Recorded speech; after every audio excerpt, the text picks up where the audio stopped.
Consecuencias de la guerra.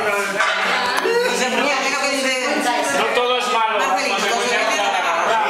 Si no, Julián no va a destacar la mujer. Y yo tampoco. Ya le puedes dar gracias a Un millón de euros.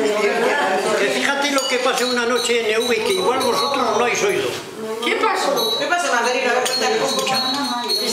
Estando yo en EV, se hacía patrulla de noche en aquellos montes, pues si venían los maquis. Y una noche, el centinela que estaba de guardia, vio algo de noche y teníamos la orden. ¡Alto, quién va! 3 veces.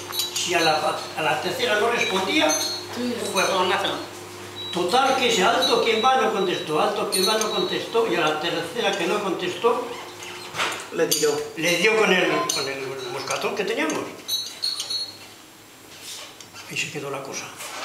Y a la otra mañana apareció un burro muerto allá. ¿Un burro? Oye, mala puntería no tenía.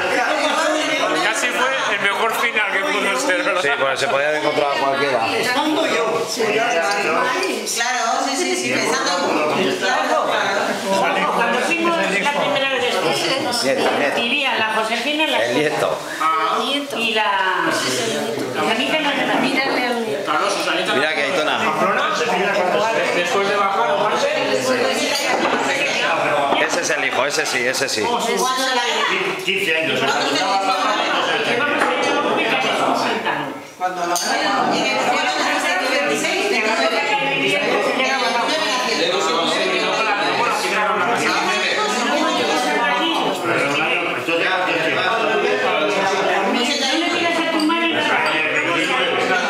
¿Cómo parientes?